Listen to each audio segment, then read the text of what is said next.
Mae'n gêm yn dydi. Ydy'r cloc di cyrraedd? Reit, bore da i chi bawb, bore da i bawb yma, bore da i bawb sy'n gwylio. Gen i rhywbeth pwysig iawn i wneud efo chi reit ar y cychwyn. Oedden ni'n sgwrsio cyn dechrau'r Oedfa bod y music yna sydd gyda ni yn y build-up i'r gwasanaeth dechrau mynd chydig bach yn boring nawr. Rai pobl licio fe, rai pobl ddim. Reit, i bawb sydd adre, dwi eisiau chi ddeud ar Facebook, ydych chi eisiau newid y music neu ydych eisiau chi cadw fe? I rhai sydd yma, ydych chi eisiau newid y music? Os ydych chi eisiau newid y music, rhowch chi llaw i fyny. Na, mae'r mwyafrif y blaid cadw efo hyn, so bydd rhaid ni weld. Bydd yr deciding vote gan y bobl sy'n gwylio ar Facebook ac YouTube. So, anyway, bach o fwydro ar y cychwyn, sorry. Comes with the territory, dwi'n ofni. Wel, fel ni'n gweud, croeso i chi sy'n gwylio adre. Mae'r profiad yma yn dydi o addoli yn ystod y pandemig wedi bod yn brofiad rhyfedd. I rai sy'n adre, dych chi'n gallu canu, ond dych chi'n canu ar eich pen eich hun. I rai o'n ni sydd yma, dyn ni efo'n gilydd, ond dyn ni ddim yn gallu canu.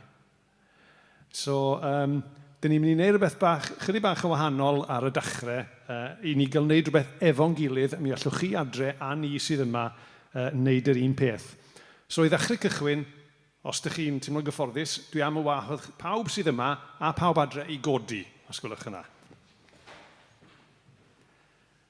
A wedyn ni, dwi am i ni edrych ar eiriau salm gyda'n gilydd, ac fe welwch chi, mae yna 4 adnod yn y salm yma, ac ar ddiwedd pob adnod, mae'r geiriau yma, mae ei haelioni yn ddiddiwedd. Ac felly yn dawel adre, gewch chi weiddi adre, ond yn dawel fan hyn, dwi am ddarllen y salm a dyn ni am ddeud efo'n gilydd, atgoffa'n gilydd ynglyn â'r Duw dyn ni'n addoli, trwy ddeud mae ei haelioni yn ddiddiwedd.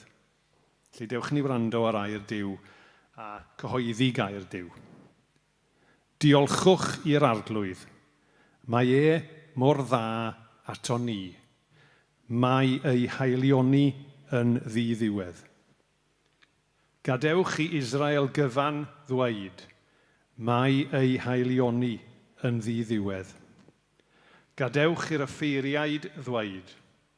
Mae ei haelioni yn ddiddiwedd. Gadewch i bawb arall sy'n addoli'r arglwydd ddweud. Mae ei haelioni yn ddiddiwedd. Iawn, dewch i ni addoli gyda'n gilydd.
dydd.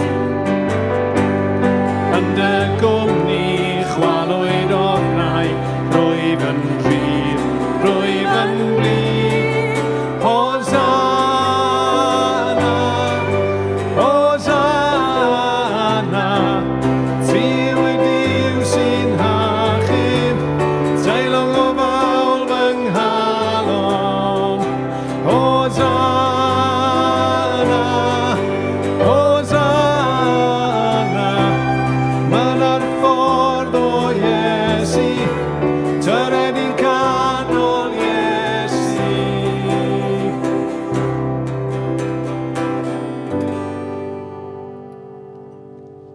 Da ni'n dod i gwmni'r un sy'n gallu rhoi nerth i ni gario'r dydd.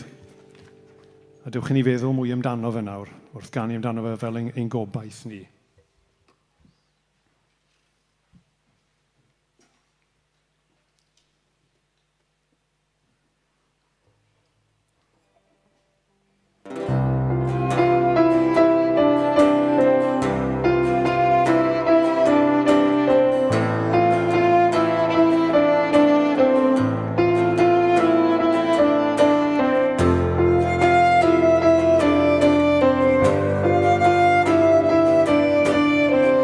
Iesu ei hun yw mobaith i, ei waed sydd yn fangori. Does dim i'w roi gan ddynol fyw, yn enw Iesu nawr rwy'n byw. Iesu Grist, ein hangor ni, y meirw caiff yw, trwy gariad Crist, trwy ystod, ef yw'r yw'r drosod.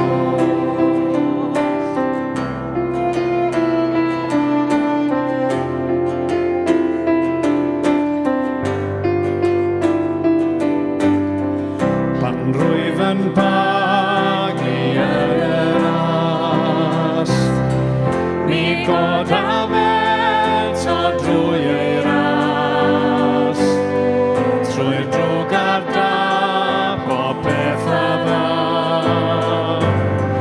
Diogelwyf yn glwyfau law, diogelwyf yn glwyfau law.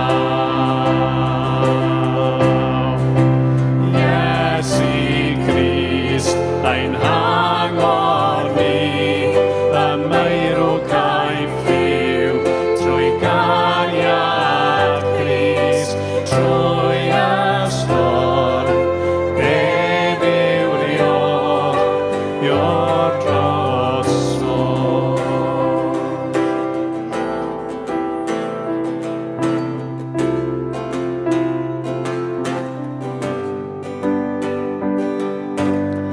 Pan ddaw yn ôl mae'r gymylau'r nef, mi gafod yno gydag ef, yn rhannu ôl i gyfiawnder ef, yn etifeddu teyrnas nef.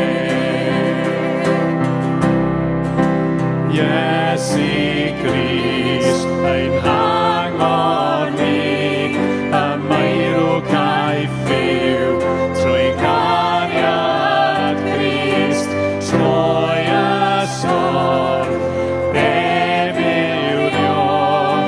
yw'r drosod.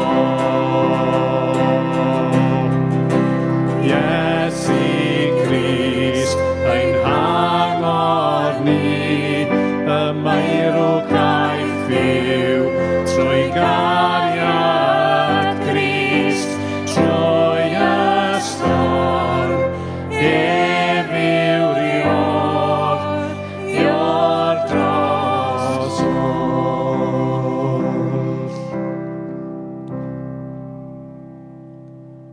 Diolch i ti, Arglwydd Iesu. Dy fod ti yn angor dy fod ti'n bopeth i ni. Da ni'n diolch bod ni'n cael troi at ti da ddoli di yma yn yr adeilad ac yn ein cartref i. Da ni'n diolch i ti di fod ti'n agos ato ni i gyd. A da ni'n meddwl nawr am rai yn plith ni sydd yn sal neu yn yr ysbyty. A da ni'n cyflwyno nhw i ti. Achos yno ti mae pob ateb i'w gael. Yno ti mae pob gobaith ar gyfer pob sefyllfa. Diolch i ti Arglwydd. Dyn ni am gan i un arall, eto mynd â ni fwy i fewn i bresenoldeb yr Arglwydd. Rwyf am dynabod. Dyn ni wedi canu amdano fe, dyn ni wedi coeddi gwirioneddau amdano fe, dyn ni'n troi at yr Arglwydd nawr, a dyn ni dweud rwyf am dynabod Iesu fy Ior.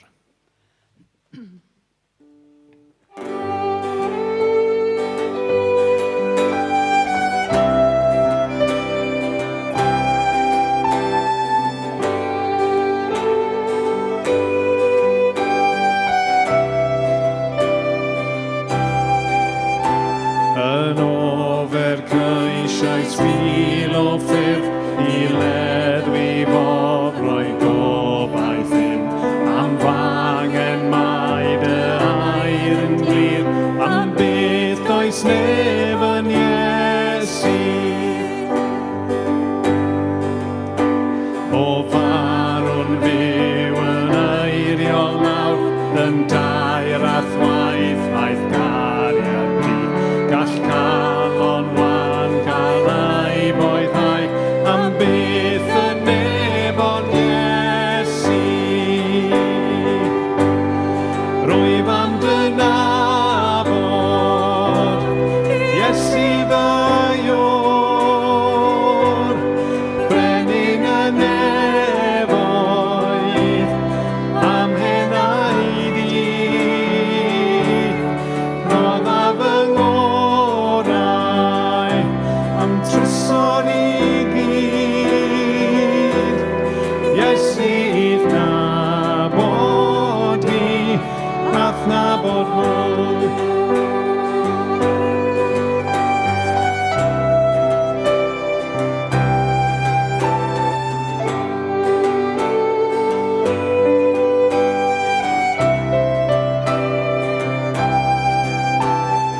Derbyn gwawd am denw di, nid oes cywilydd na dim ond yn sefyll gyda mi drwy foes am beth mae finig Iesu.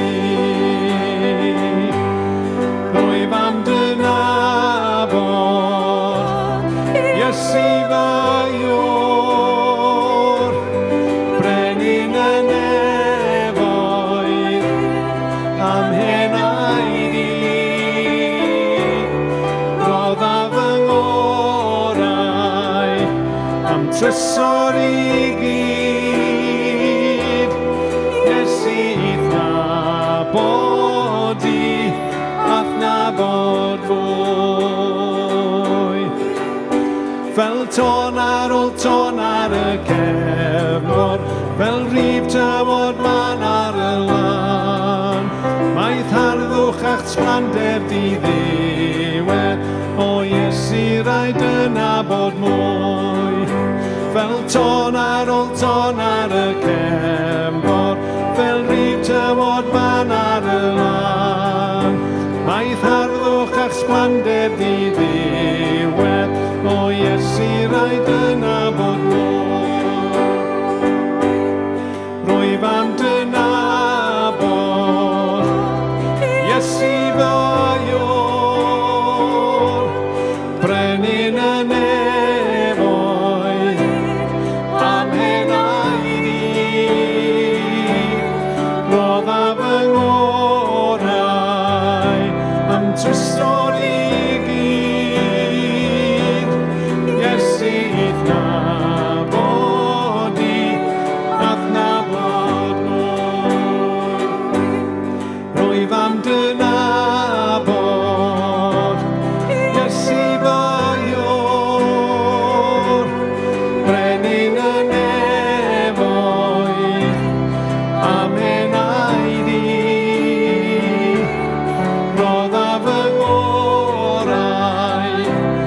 Trysor i gyd, Iesu'n nabod i, ac nabod mwy. Iesu'n nabod i, ac nabod mwy.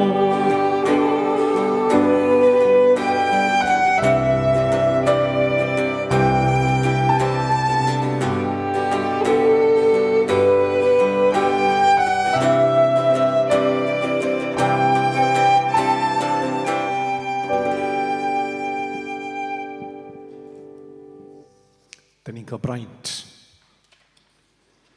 Braint rhyfeddol. O ddod i'w nabod i ddod ynghyd, adre, neu yma, i addoli, a gwrando, a dysgu, a gofyn iddo fe siarad gyda ni. A nath yr adnod yma, fydd yn dod i fyny ar y sgrin gobeithio, yn haro i. Ni? Ie, grêt. Yr wythnos yma, jyst i feddwl am yr hyn dyn ni'n mynd i wneud nawr. Iago 1:25. Ond mae'r un sy'n dal i edrych yn fanwl ar ddysgeidiaeth berffaith y Duw sy'n ein gollwng ni'n rhydd yn wahanol. Dydy'r sawl sy'n gwneud hynny ddim yn anghofio beth mae wedi ei glywed. Mae'n gwneud beth sydd ei angen, a bydd Duw yn bendithio popeth mae'n ei wneud. Ac wrth i ni yma bore yma, ac wrth i ni adre bore yma wrando ar air Duw, a dyn ni'n gweddio bendith dros Rhys wrth y fe rannu'r gair efo ni, dewch ni gofio hynny. Mae'r un sy'n dal ati i edrych yn fanwl ar ddysgeidiaeth berffaith y Duw sy'n ein gollwng ni'n rhydd yn wahanol. Dydy'r sawl sy'n gwneud hynny ddim yn anghofio beth mae wedi ei glywed. Mae'n gwneud beth sydd ei angen, a bydd Duw yn bendithio popeth mae'n ei wneud. Amen.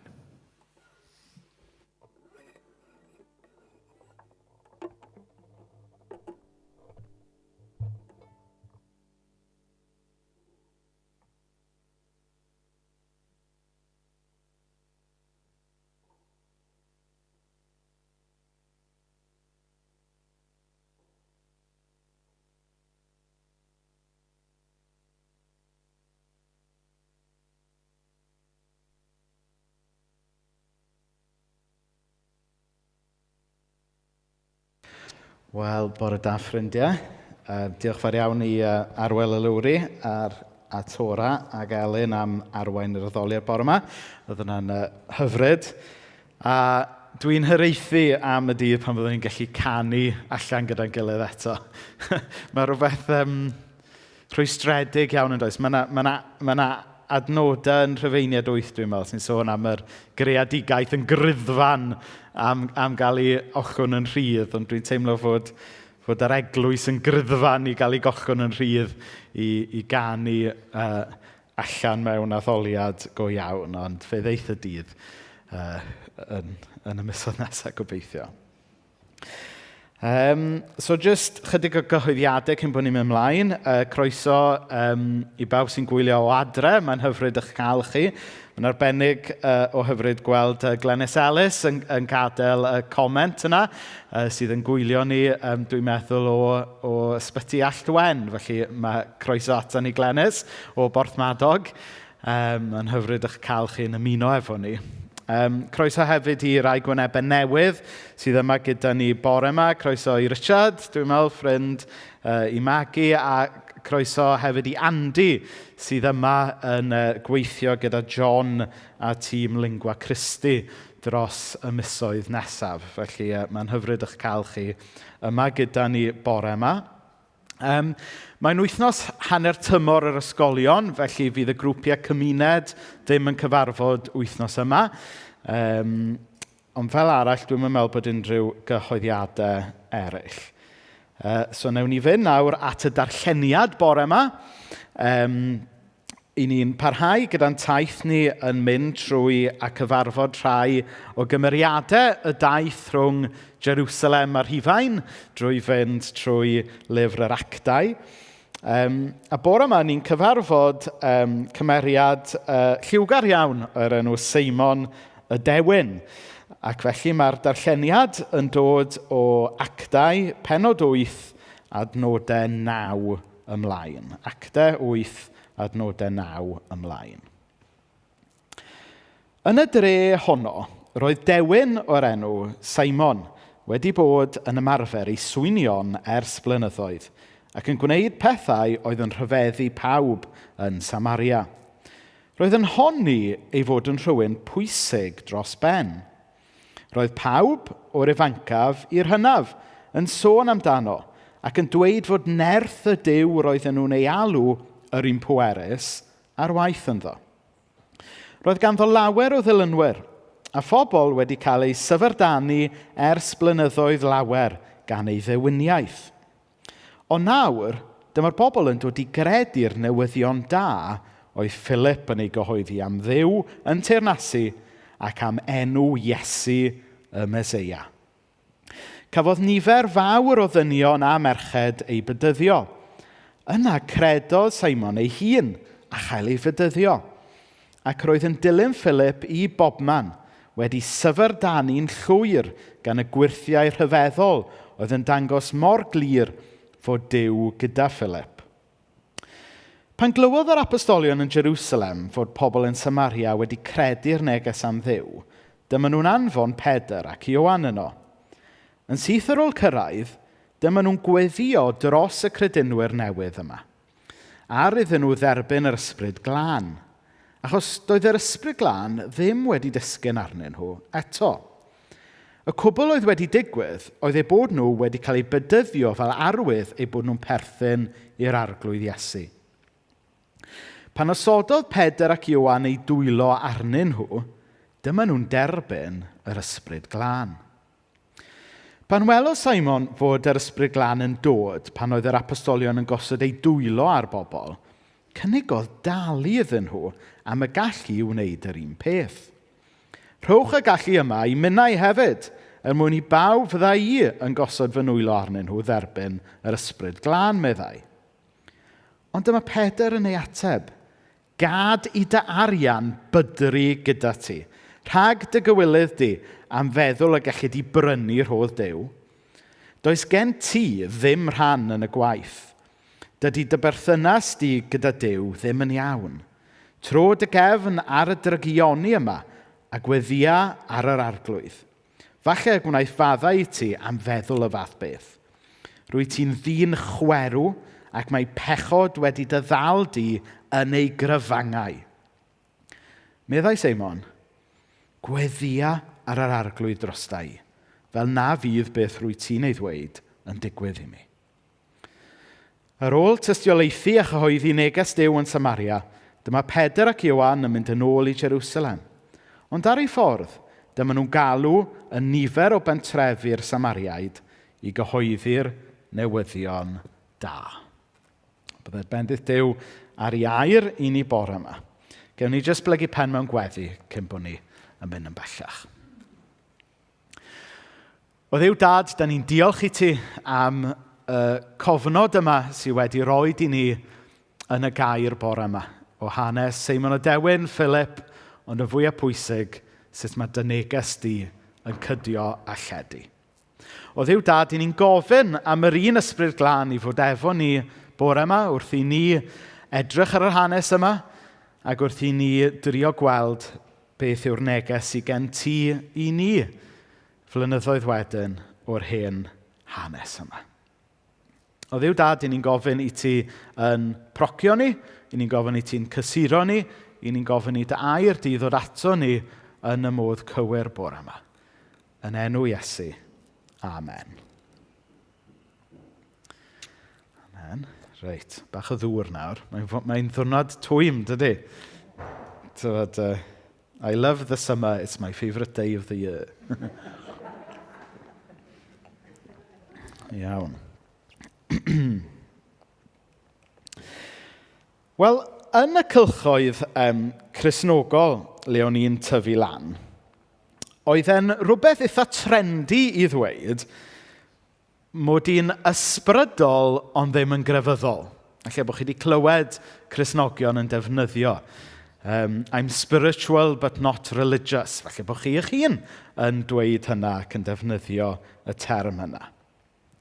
Pan o'n i'n tyfu lan, oedd yn rhyw ymdrech i bellhau eich hun o grefydd farwaidd banal hyd yn oed llawer o gapeli Cymraeg. Nhw oedd y crefyddwyr marw, a ni oedd dilynwyr cywir, go iawn Iesu Grist. Ac o edrych nôl, oedd yn agwedd ychydig bach yn drahaus yn doedd. A dwi'n crinjo wrth feddwl am yr agwedd yna oedd gyda fi yn Gristion ifanc. Ond oedd yr ymadrodd yma o ddweud mod i'n ysbrydol ond ddim yn grefyddol, oedd yn rhyw ymdrech hefyd i swndio chyr bach yn edgy a cool. Rhyw fath o rebrand i Gristnogaeth. A rheswm pam, oedd pan o'n i'n tyfu lan, a mae yn wir am heddiw hefyd dwi'n meddwl, mae lot o bobl wedi troi cefn ar grefydd gyfundrefnol, organised religion, ond mae pobl dal ar rhyw ddiddordeb mewn pethau ysbrydol. I chi'n dod ar hyd erthyglau mewn cylchgronau ac yn y papur newydd yn aml yn rhannu ymchwil yn dangos fod pobl yn y gorllewin, yn arbennig pobl ifanc, wedi troi cefn ar grefydd ac wedi troi cefn yn derfynol ar grefydd, ond eto bod yna dwf os rhywbeth mewn ysbrydolrwydd, diddordeb mewn pethau ysbrydol. Ac i chi'n gweld y duedd yma o'ch cwmpas chi mewn diwylliant heddiw. Chi'n gweld ar y cyfryngau cymdeithasol, chi'n gweld o fewn diwylliant poblogaidd, ac i chi hyd yn oed yn gweld rhyw shifft bach yn y byd meddygol hyd yn oed i weld gwerth mewn bydd a lles ysbrydol pobl. Ar Instagram, enghraifft, i chi'n gweld llawer o influencers sydd yn steilio'u hunain, ddim yn gwybod sy'n nhw'n ei fwriadol yn y beidio, ond maen nhw'n steilio'u hunain fel rhyw fath o gŵrws ysbrydol. Wedyn, dwi wedi cyfarfod mwy nag un meddyg sy'n dweud wrtho fi bod nhw'n cael pobl yn mynd atyn nhw yn meddwl bod ganddyn nhw broblem meddygol neu broblem meddyliol. A gyda llaw, os oes gyda chi broblem meddygol, iechyd corfforol neu iechyd meddwl, wrth gwrs cewch at y doctor. Ond mae rhai doctoriaid yn dweud fi bod nhw'n cael pobl sy'n mynd atyn nhw, a mewn gwirionedd, be maen nhw angen, ydy jyst mynd i'r capel. Hynny yw, bod nhw yn chwilio am rhywbeth dyfnach na mae meddyg neu meddyginiaeth yn gallu ateb. Be sydd tu ôl problemau rhai pobl ydy rhyw syched ysbrydol. Hynny yw, mae yna rhyw synwyr o hyd mewn cymdeithas. Hyd yn oed bod pobl falle wedi troi cefn ar grefydd, mae yna rhyw synwyr bod yna dal ddiddordeb a syched ysbrydol gan bobl. Hyd yn oed mewn cymdeithas ôl grefyddol, ôl grisnogol fel da ni'n byw ynddo fe, mae yna rhyw synwyr bod pawb dal gyda rhyw itch ysbrydol sydd angen cael ei grafu. Mae gyda chi ambell i Richard Dawkins think-alike sy'n gwadu y sfer ysbrydol yn llwyr, ond dwi'n meddwl mae lleiafrif ydy'r bobl yna. Mae'r rhan fwyaf o bobl dal ar rhyw sense of wonder fel petai am bethau ac am fyd ysbrydol. Mae'r rhan fwyaf o bobl dal yn agored i bethau ysbrydol hyd yn oed os y'n nhw wedi troi cefn ar grefydd gyfundrefnol. Ac ar rywydd, da ni methu beio pobl rhag cael digon ar grefydd gyfundrefnol.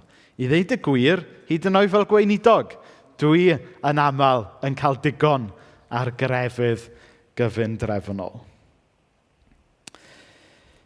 Nawr, oherwydd y cyd-destun da ni'n ffeindio hunan ynddo heddiw, oherwydd y diddordeb sydd gan bobl o hyd mewn pethau ysbrydol ac ysbrydolrwydd, Dwi'n meddwl fod yr hanes sydd efo ni heddiw o llyfr yr Actau yn berthnasol iawn i ni.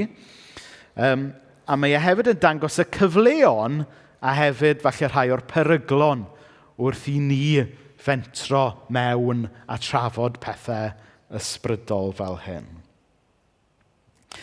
Nawr, y cyd-destun yn yr hanes sydd gyda ni heddiw yw fod Philip, un o arweinwyr cyntaf yr Eglwys Gristnogol, wrthi yn rhannu y newyddion da am Iesu yn Samaria.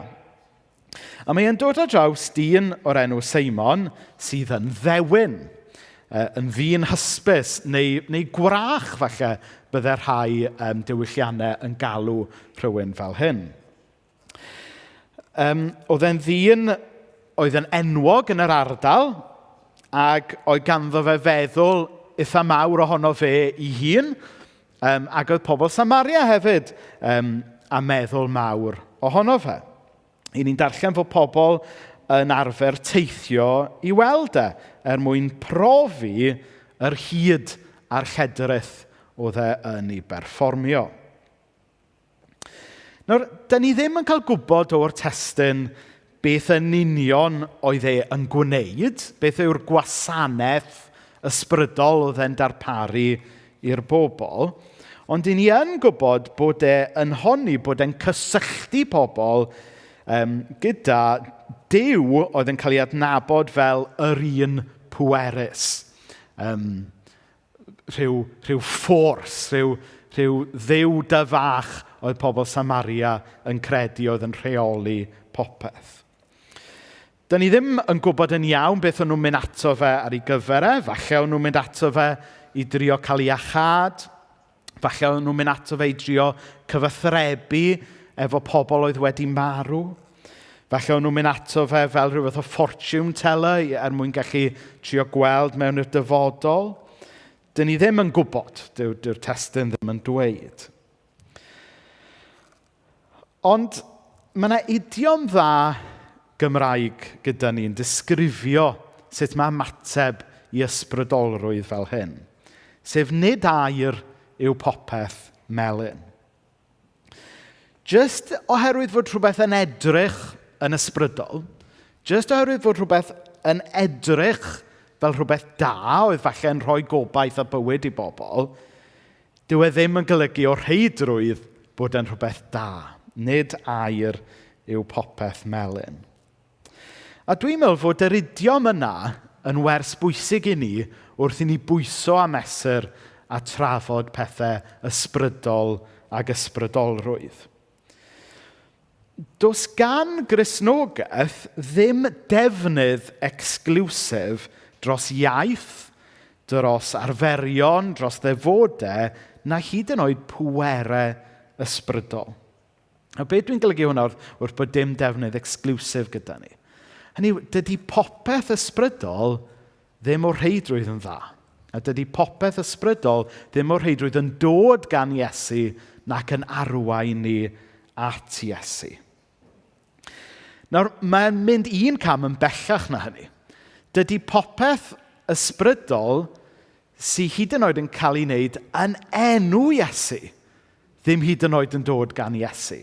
Mae Iesu hun yn rhybuddio ni yn Mathew 7. Mae'n dweud fel hyn, arglwydd, arglwydd, o'n i fiom yn proffwydo yn dy enw di, ac yn dy enw di yn bwrw allan gythreiliaid, ac yn dy enw di yn cyflawni gwirthiau lawer, ac yna dywedaf wrthynt yn ei hwynebau. Nid adnabym erioed mohonoch. Ewch ymaith, oddi wrthyf chwi ddrwg weithredwyr. So mae yna rybydd fan hyn, yn does? Fod popeth ysbrydol, hyd yn oed pethau ysbrydol sy'n cael ei wneud yn enw Iesu, ddim o'r rheidrwydd yn dod gan Iesu, nac yn arwain pobl at Iesu. Oherwydd mae enw Iesu yw'r enw mwyaf y clywyd sôn, oherwydd yr holl rym sydd yn enw Iesu, dyw ddim yn syndod wedyn fod pobl yn cam ddefnyddio enw Iesu, ac yn rhyw fath o cymryd y brand, os hoffech chi, ond yn wneud pethau gwahanol. Dydy popeth ysbrydol, hyd yn oed pethau ysbrydol sy'n defnyddio enw Iesu, ddim o'r rheidrwydd yn dda. Ac felly, wrth i ni ystyried pethau ysbrydol ac ysbrydolrwydd, mae yna fanteision bod ni'n byw mewn oes le mae pobl yn agored i bethau ysbrydol, ond hefyd mae yna beryglon hefyd. Dyna pam bod e'n bwysig bod ni yn bod yn ofalus pan da ni'n defnyddio phrases fel mod i'n ysbrydol ond ddim yn grefyddol. Dwi wedi defnyddio'r phrase yna sawl gwaith, ond mae'n bwysig wedyn bod ni'n esbonio be ni'n golygu wrth hynna. Diben bywyd ysbrydol ac ysbrydolrwydd i ni fel Cristnogion ydy bod yn ffordd o brofi ac adnabod y Duw sydd wedi datguddio ei hun yn fwyaf clir i ni yn Iesu Grist.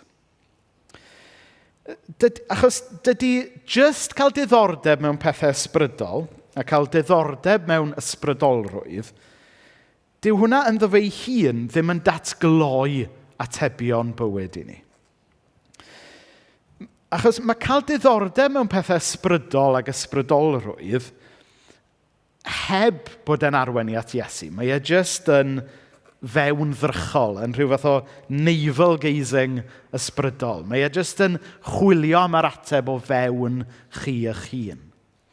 Ond yr hyn sydd wrth wraidd yr efengyl Gristnogol yw bod yr ateb ddim o fewn ni yn hun.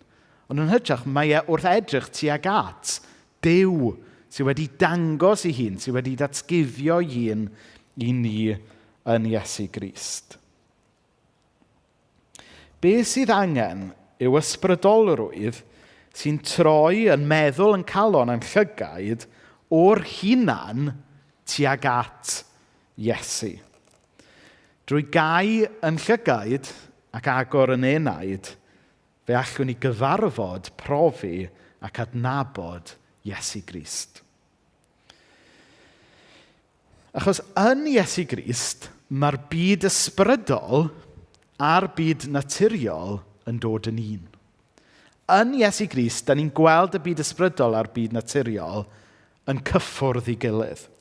Mae'r hen emyn yn dweud yn dydy, cyfiawnder, pur a heddwch yn cusanu euog fyd. Yn Iesu Grist, da ni'n gweld y nefoedd a ddeiar yn dod yn un.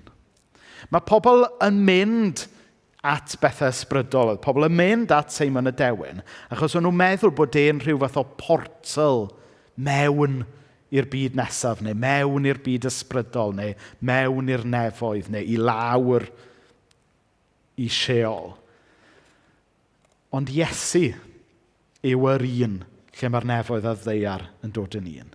Iesu yw'r un lle mae'r byd ysbrydol a'r byd naturiol yn dod at ei gilydd. Felly fel Cristnogion, i ni'n agored i'r byd ysbrydol, a mae gyda ni dir cyffredin, gwerthfawr, gyda pobl sy'n agored i bethau ysbrydol. Ac felly, does dim byd o'i le ar bethau fel mindfulness, yr ochr fwy ysbrydol i yoga a therapi a pethau fel yna. Mae pethau fel yna i gyd yn iawn yn ei lle, ac i ddweud y gwir, maen nhw'n gallu helpu. Dwi'n adnabod lot o Gristnogion sy'n stryglo efo lot o bethau a mae troi at bethau fel yna ochr yn ochr a'i ffydd nhw'n Iesu wedi helpu. Ond dydy just ymgochi mewn pethau ysbrydol ac ysbrydolrwydd ddim yn gallu bod yn ddiben yn ddo fe'i hunan. Fel Cristnogion, da ni yn credu bod ysbrydolrwydd yn ffordd o fynd yn nes at y Duw sydd wedi dangos ei hunan yn Iesu. A fyna, da ni'n cael yn syched ysbrydol wedi cael ei dorri go iawn. Nawr mae'r hanes yn mynd ymlaen wedyn wrth bod Simon y Dewin yn dod i gredu yn Iesu Grist fel llawer o bobl eraill Samaria. Mae yn ffeindio bod beth oedd Philip yn ei rannu am Iesu yn newyddion da gwell na beth oedd yn cynnig i bobl Samaria. Chybod, dwi'n gwybod os ydych chi'n bobl sydd yn yfed gwyn, neu ond chybod, os fyddwch chi falle wedi bod yn yfed rhyw botel $3.99 a wedyn chi'n meddwl tretio chi na chi'n cael potel 15 pint, a i chi yn blasu y gwahaniaeth. Neu i chi'r llwyr ymethodwyr, bod chi'n yfed Coca-Cola own brand Tesco, a wedyn bod chi'n cael can o Coca-Cola go iawn. Na, da chi'n gallu blasu'r gwahaniaeth. A mae hwnna'n actually yn illustration gwael iawn, ond chi'n deall y pwynt. Oedd pobl Samaria nhw wedi bod yn trio profi y gorau o'r byd ysbrydol drwy fynd at Simon y Dewin. Ond nawr, maen nhw wedi cael blas a rhywbeth gwell yn Iesu. Nawr maen nhw wedi cael eu syched, wedi torri go iawn drwy brofi be mae Iesu yn ei gynnig.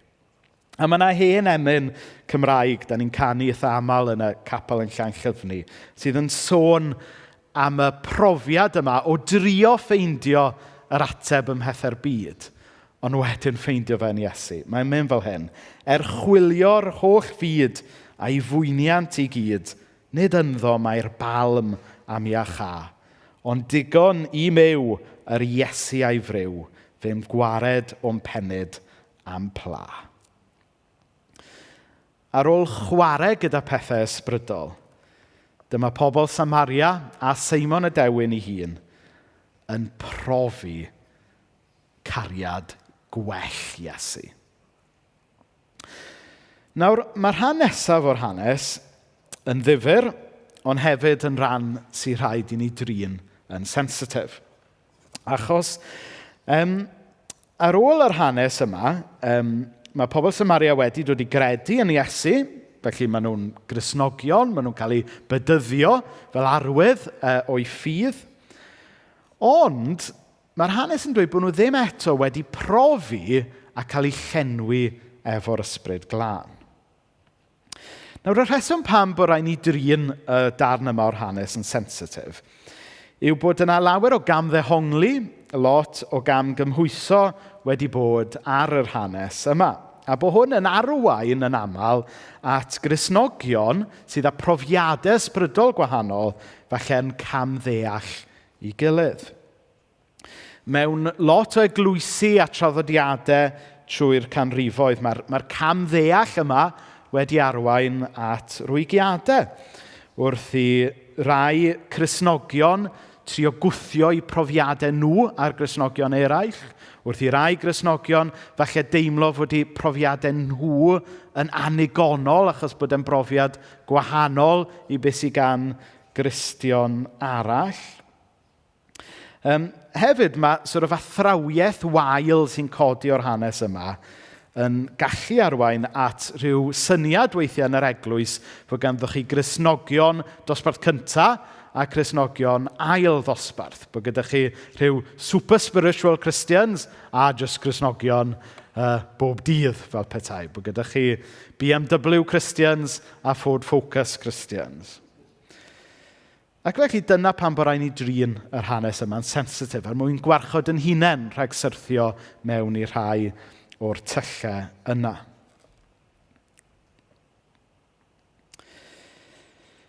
Nawr, mae'n amlwg o'r hanes yma fod profiad pobl o Dduw a'i ysbryd yn gallu digwydd mewn tonau, chi'n gwybod. Bod rhywun ddim jyst yn cael un profiad a cyfarfod o Dduw a dyna ni. Ond yn edrych bod Duw yn cyfarfod ni ar hyd taith bywyd ar wahanol adegau a mewn tonau gwahanol fel petai. A'r rheswm pam yw pan mae'r Beibl yn sôn am cael yn llenwi gyda'r ysbryd glân, mae'r gair yn y groi gwreiddiol, dyw e ddim yn gair sy'n siarad am y peth fel digwyddiad. Ond yn hytrach mae'n air sy'n sôn am cael eich llenwi yn barhaus fel petai. Felly, os ydyn ni'n deall hynny, dyw e ddim yn syndod wedyn fod yn profiadau ni o Dduw a'i ysbryd yn rhywbeth sydd yn taro ni mewn gwahanol donau ar hyd yn taith mewn bywyd. Dyw e ddim yn just yn ddigwyddiad one-off. Ond yn hytrach, mae e'n gyfres o ddigwyddiadau a tonau da ni'n brofi trwy gydol yn hoes am pererindod fel Cristnogion. Ac os dwi jyst yn edrych ar ymhrofiadau dwi'n gallu gweld mai dyna nath ddigwydd. Fel mae rhai ohonoch chi yn gwybod, ges i fy magu yn yr eglwys. Fi eisiau byth yn rebel mawr. Y peth mwyaf rebelious nes i oedd mynd yn weinidog gyda undeb y bydyddwyr, bod fi wedi cael y magu yn y mudiad efengylaidd. Hwna, a cofio mam yn cael rhyw mini crisis, oedd e fel bod fi wedi mynd ar drugs neu rhywbeth. Sorry, bab. Ond ges i'n fagu yn yr eglwys. Dwi byth yn cofio cyfnod le o'n i ddim yn credu mewn Duw. Dwi wastad wedi credu mewn Duw. Ond dwi'n cofio un tro pan o'n i yn 40, clywed mab i weinidog bedyddiedig yn digwydd bod, yn dweud bod e ddim yn Gristion. Ac o'n i fel, ddim yn Gristion? Oedd e'n Gymro Cymraeg. Oedd e'n mynd i'r capel. Oedd e'n fab i weinidog. Ac oedd e'n dweud bod e ddim yn Gristion. Be sy'n mynd mlaen fan hyn? Ac wrth gwrs, dyna oedd y realisation i fi. Mor werthfawr oedd y ffydd ges i'n fagu ynddo fe, mor ddiolchgar ydw i o'r ffydd o'n i wedi etifeddu, nes i sylwi bod rhaid i fi hawlio a perchnogi a credu y ffydd yna drosto fi fy hun mwyn iddo fe fod yn real a gwir i fi. Felly dyna oedd y profiad cyntaf ges i, tybod, yn y daith. Dyna oedd y don cyntaf os hoffech chi. Nawr, yn gam neu'n gymwys, yn yr eglwys lle ges i y magu, gwaith tawel cefndirol yr Ysbryd Glân oedd yn cael ei bwysleisio. A mewn gwirionedd, dyna yw gwaith pwysicaf yr Ysbryd Glân. Bod y pethau byddai'n mynd i drafod mewn chydig funudau'n bwysig, gwaith pwysicaf yr Ysbryd Glân ydy'r gwaith tawel yn y cefndir yn pwyntio ni at Iesu. Yn dangos yn gyntaf yn hangen, yn pechodau, ac yn pwyntio ni at Iesu. Y gwaith yn y cefndir yw'r gwaith fwyaf pwysig. Oedd lot o chwaraeon mlaen ddoe yn doedd. A dim un gêm wedi mynd y ffordd o'n i yn cefnogi'r tîmau. Ond ar ôl oedd y tîmau oedd yn ennill, beth bynnag, beth oedd lot o'r chwaraewyr y ser yn dweud yn y cyfweliadau ar ôl, oedd bod nhw eisiau talu teyrnged i'r backroom staff. Bod nhw eisiau rhoi diolch i'r holl bobl yn y cefndir yn y clwb oedd wedi helpu nhw gyrraedd le oedden nhw. Ac ar rywydd, dyna yw gwaith pwysicaf yr Ysbryd Glân, y gwaith tawel yn y cefndir, yn dangos i ni yr angen, yn pwyntio ni at Iesu. Ond y gwir amdani hefyd, ochr arall roed y pwyslais i gyd ar gwaith yna'r Ysbryd Glân, yw weithiau bod ochr arall o waith yr Ysbryd Glân o roed y profiadau mawr a dwys falle yn cael ei esgeuluso. Ac felly, yn tyfu fyny, oedd yng Nghristnogaeth i yn gywir iawn, yn credu yn y pethau iawn, ond oedd e'n gymharol sych o ran profiadau. Nawr, oedd hwn ddim yn wir ynglyn â'r eglwys lle ges i magu yn gyffredinol. Dyma oedd jyst yn profiad i. I ddweud y gwir, oedd y gwrthwyneb yn wir ynglyn â'r eglwys lle ges i magu. Oedd fedra i ddim meddwl am rhywun fel Aunty Rhina, oedd Rhina MacDonald, gwraig gweinidog, oedd hi'n dod y Gynarfon, digwydd bod. Alla i ddim cofio Aunty Rhina yn gweddio heb bod hi'n beichio crio. felly oedd... A hefyd, dwi'n cofio gŵr arbennig arall, John Ifor Jones, neu Jones Cem, fel mae rhieni Mena yn adnabod achos oedd e'n athro cemeg yn ysgol uwchradd Tregaron. Ac fel athro, oedd e'n ddyn solid a strict iawn fel oedd athrawon y cyfnod yna. Felly oedd e'n ddyn cadarn iawn, strict iawn. Ond dwi'n cofio John Evo Jones yn darllen geiriau emyn mewn cwrdd unwaith yn beichio crio. Felly, peidiwch cael yn camddeall fi, oedd Cristnogaeth yn rhywbeth profiadol ac emosiynol iawn yn yr eglwys lle ges i magu. Ond i fi'n bersonol ar y pryd, oedd Cristnogaeth yn bennaf jyst yn rhywbeth yn y pen. O'n i'n credu'r pethau iawn i gyd. O'n i yn Gristion, ond oedd rhywbeth ar goll o ran y wefr a'r profiad a'r emosiwn. Oedd yng Nghristnogaeth i ar y pryd, chydig bach fel Weetabix heb lefrith, chybod. Hynny yw, os newch chi bita Weetabix heb lefrith, fydd e dal yn rhoi maith i chi'n neith. A newch chi dal tyfu, ond fydd dim lot o flas arno fe. Ac oedd yng Nghristnogaeth i ar y pryd, chydig bach fel bita Weetabix heb lefrith. Ond wedyn, pan o'n i chydig bach yn hŷn, pan nes i ffwrdd i'r brifysgol, yr holl ffordd, 4 milltir lawr y ffordd. Dwi'n meddwl ar y pryd, o'n i fel y Samariaid yn yr hanes yma. O'n i wedi credu, o'n i wedi ymedyddio, ond o'n i ddim wedi cael yn llenwi yn llwyr efo'r ysbryd glân. A dwi'n yn gwybod ti a diwedd yng nghyfnod i yn y brifysgol, allai ddim pwyntio chi at y time and place lle gallu fy llenwi efo'r ysbryd glân, oherwydd fel o'n i'n dweud yn gynt, nid dyna ydi o, cael eich llenwi'n barhaus ydych chi gyda'r ysbryd glân.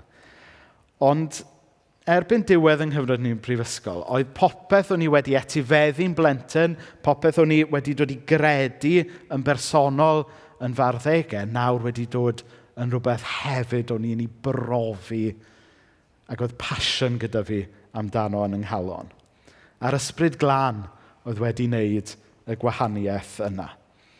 O'n i wedi profi gwaith cefndirol a tawel yr ysbryd glân yn y mywyd, ond nawr o'n i falle'n profi'r ysbryd glân yn ei weinidogaeth fwy gweladwy yn fy mywyd. Sgenna i ddim profiad o siarad mewn tyfodau, na dim byd fel na. Dwi'n gwybod fod rhai Cristnogion yn profi pethau felly. Ond yr unig beth allai ddweud yw fod Cristnogaeth yn lot mwy na rhywbeth intellectual i fi nawr. Mae e'n rhywbeth sy'n just yn fy nghalon i. Mae e'n rhywbeth dwi yn teimlo ar lefel ddo. Mae'n rhywbeth sydd wedi fy meddiannu i nawr. Nawr falle bod rhywun yma bore yma, neu falle'n gwylio adre, bod chi eisiau profi ton arall o ysbryd Duw yn eich bywyd. Falle bod chi eisiau profi'r don cyntaf. Wel, na ni weddio am hynna ar y diwedd. A fel o'n i'n dweud, achos bod ysbryd Duw yn syrthio yn ni'n barhaus, dylen ni gyd fod yn agored i dderbyn ton newydd tro ar ôl tro. Nawr, os ymwneud ymlaen, mae neges yma bach yn hir bore yma, ond mae'n neges bwysig gobeithio.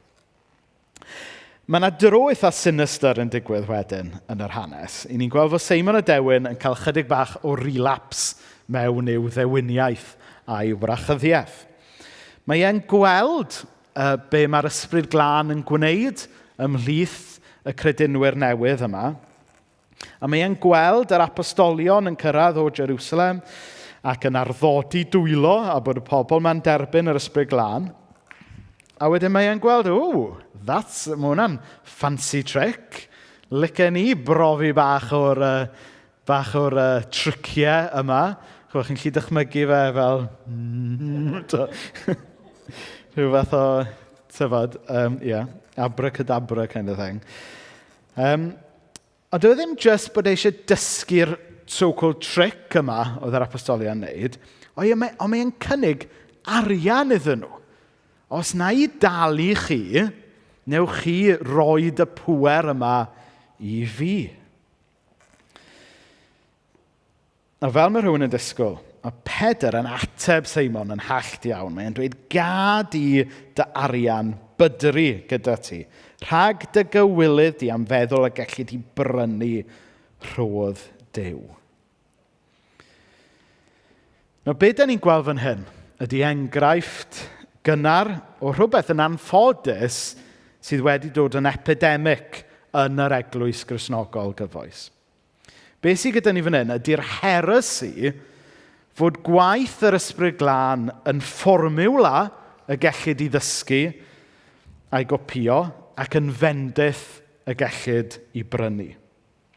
Mae rhai yn galw hyn heddiw yn prosperity gospel, pobl eraill yn galw fe yn health and wealth. Dwi ddim yn ei enwi enwau yn arweinwyr nac yn eglwysu, ond dim ond i ddweud fod hwn wedi dod yn epidemic yn yr eglwys Gristnogol gyfoes. Mae'r eglwys heddiw yn llawn charlatans sy'n slick iawn i geiriau. Efallai bod nhw yn bobl sy'n dod drosto'n ysbrydol iawn yn defnyddio enw Iesu, hyd yn oed yn cyflawni rhai gwirthiau a rhyfeddodau. Ond cofiwch yr hen idiom, nid aur yw popeth melyn. Os newch chi graffu ar weinidogaethau rhai o'r bobl yma, edrych dan y bonet, a newch chi weld bod nhw'n edrych mwy fel multi-million pound businesses na fel eglwysi Gristnogol. Newch chi weld fod eu bywydau nhw mwy fel bywydau rock stars na gweinidogion y gair. A gwai ni rhag syrthio i'r trap o feddwl mai fformiwla neu geiriau hyd neu ddefod i'w ddysgu yw yr Ysbryd Glân. Nid tric y gallwch chi ddysgu yw gwaith yr Ysbryd Glân. A gwai ni rhag cael yn hudo i feddwl fod bendith yr Ysbryd Glân yn rhywbeth y gellid i brynu gyda arian a dylanwad. Da ni'n gweld e'n digwydd fan hyn, ac yn drist iawn mae e wedi dod yn rhywbeth real iawn yn yr eglwys gyfoes. Oherwydd bod o'n benthyg i hun i'r oes faterol a'r iangar da ni'n byw ynddo fe. Ond mae'r hanes sydd gyda ni heddiw yn gorffen ar nodyn fwy gobeithiol. Yn gyntaf, mae'n ymddangos fel bod Simon y Dewin yn gweld i ddrygioni ac yn edifarhau. Mae'n dweud gweddia ar yr arglwydd drosta i fel na fydd beth rwy ti'n ei ddweud yn digwydd i mi. Yn edrych na mynd yn amddiffynol, falle bod chi wedi gweld, mae yna clip ofnadwy. O'n i dweud bod ddim yn ei enwi neb, ond ei enwi un. Mae yna clip ofnadwy o rywun yn herio Kenneth Copeland ynglyn â pam bod angen un private jet arall ar y we. A beth sy'n horrific ynglyn â'r ffilm yw bod e'n mynd mor amddiffynol o'i gyfoeth a'i arian a'i personal jets a popeth. Ond beth sy'n hyfryd fan hyn yw bod Simon y Dewin, dwi ddim yn mynd yn amddiffynol, ond yn hytrach mae e'n gweld i fai a mae e'n ymddangos fel bod e'n edifeiriol. Yn hytrach na mynd yn amddiffynol, mae e i weld fel bod e'n gwrando ar Pedr ac mae'n gofyn i Pedr weddio drosto fe. Nawr, mod i, gobeithio, ddim wedi mynd cweit i'r un twll â Simon y Dewin, a sgen i ddim personal jets, bod gennau fwy nag un cot. Dwi wedi bod ar rhywfaint o daith dros y flwyddyn diwetha, wrth ail-asesu rhai o fy mlaenoriaethau i, ac ail-asesu sut dwi yn eich arwain chi, sut ydw i yn arwain yr eglwys. A dros y flwyddyn diwetha, dwi wedi dod i weld, os ydw i'n onest, dros y blynyddoedd diwetha mod i yn bod ni wedi rhoi gormod o bwyslais falle ar yn ymdrech ni, ar yn rhaglen ni, ar yn gweledigaeth ni. Bod ni wedi bod falle yn trio efelychu fformiwlas a pethau da ni yn gweld yn gweithio mewn eglwysi mawr, falle yng Nghaerdydd, yn Llundain yn America. Felly bod ni wedi bod yn trio actio bod ni'n eglwys mawr dosbarth canol Saesneg yn hytrach na derbyn bod ni'n eglwys fach Gymraeg mewn tred lawd. Ac yn hytrach na bod yn frustrated gyda hynna, a wastad edrych ni eisiau bod fel yna, yn hytrach gweld bod lle ydyn ni actually yn rodd. Dyma lle mae Duw eisiau ni fod. Dyma lle mae Duw eisiau ni i geisio fe, a ceisio rhywbeth sydd yn driw i ni, yn hytrach na meddwl am yn cynlluniau ni a rhyw syniad slick gwahanol. Dwi'n meddwl dros y blynyddoedd diwetha bod y ffordd dwi wedi arwain yr eglwys weithiau wedi arwain at ddisgwyliadau afrealistig ac anghywir. A bod hwnna wedyn wedi arwain at siom a weithiau wedi bod yn agos i arwain at burnout. Ddim bod fi'n dweud na ddylen ni ddisgwyl pethau mawr gan Dduw, mae Duw yn gallu wneud pethau mawr a pethau gwahanol. Ond bod y disgwyliadau yna falle wedi bod yn rhy faterol yn hytrach na bod yn ysbrydol. Hynny yw bod y disgwyliadau wedi bod ynglyn â cael pobl i ddod i bethau, bums on seats, arian yn y banc. Hynny yw bod yn gweinidogaeth ni yn gweinidogaeth y gellid ei fesur ar bapur. Ond nid felly mae gwaith codi teyrnas Dduw. Mae e'n fater ysbrydol yn dydy. Ac felly ar rywydd, dwi fel Simon y Dewin yn edifarhau. Ac yn y tymor newydd yma, dwi yn barod, a gobeithio bod chi hefyd, yn barod i roed yn syniadau ni i lawr, roed yn cynlluniau ni i lawr, roed i lawr y syniadau bod yna rhyw fformiwla allwn ni geisio efelychu o rhyw eglwysi eraill. Ac yn hytrach ceisio Cristnogaeth mwy syml unwaith eto. Cristnogaeth sydd jyst yn gadael i ysbryd Duw wneud fel y myno yn ymplith. Achos os yw'r hanes yma sydd gyda ni heddiw yn dysgu unrhyw beth i ni, mae e'n dysgu ni mai nid hyd a lledrith yw'r efengyl Gristnogol. Nid fformiwla y gellid ei efelychu na'i brynu yw grym a pŵer Duw. Da ni angen camu nôl mwyn gadael i Dduw wneud y gwahaniaeth. Gewn ni godi ar yn traed, a newn ni orffen bore yma drwy gyffesu y credo apostolaidd gyda'n gilydd. O'n i'n dweud bod ni ddim mynd i wneud fformiwlas, ond pwynt adrodd y credo ydy jyst yr alwad yn ôl i Gristnogaeth syml sydd wedi cynnal yr eglwys dros 2 fileniwm. Gadewch ni adrodd y credo gyda'n gilydd. Credaf yn yw y tad holl a lluog. Creawdwr nef a deiar. Credaf yn Iesu Grist, dy unig fab, ein harglwydd. A gaid trwy nerth yr ysbryd glân, a aned o fair forwyn. Dioddefodd dan Pontius Pilat, fe'i croeshoeliwyd, byd farw ac fe'i claddwyd, disgynodd at y meirw. Atgyfododd y trydydd dydd, esgynodd i'r nefoedd ac y mae'n eistedd ar ddyheilawr tad. Daw eto i farnu'r byw a'r meirw. Credaf yn yr ysbryd glân, yr eglwys lân gatholig, cymundeb y saint, maddeuant pechodau, atgyfodiad y corff a'r bywyd tragwyddol. Amen. Ac felly gewn ni uno gyda'n gilydd mewn gweddi i gael yn llenwi o'r newydd am y tro cyntaf, i ni gael profi ton newydd o'r ysbryd glân yn bywydau ni fel unigolion ac fel corff. Ysbryd y tragwyddol Dduw, disgyn arnom ni. Ysbryd y tragwyddol Dduw, disgyn arnom ni. Plyg ni, trin ni, golch ni, cod ni. Ysbryd y tragwyddol Dduw, disgyn arnom ni. Amen.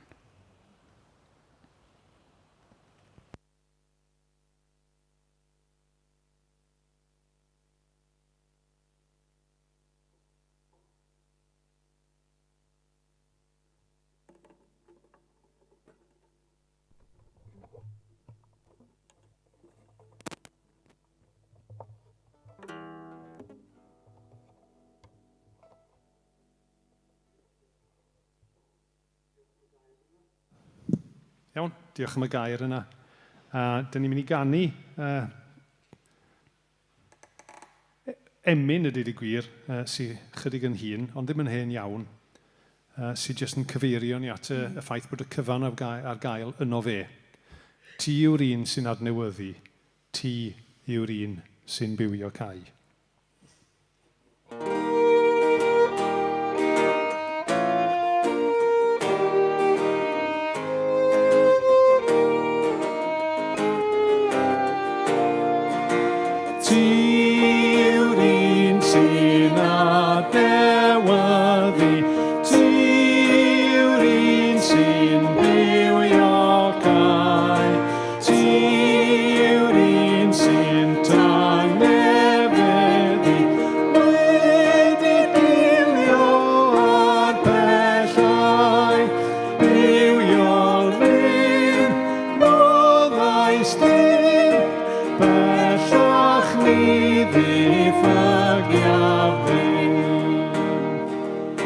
Ti fydd foliant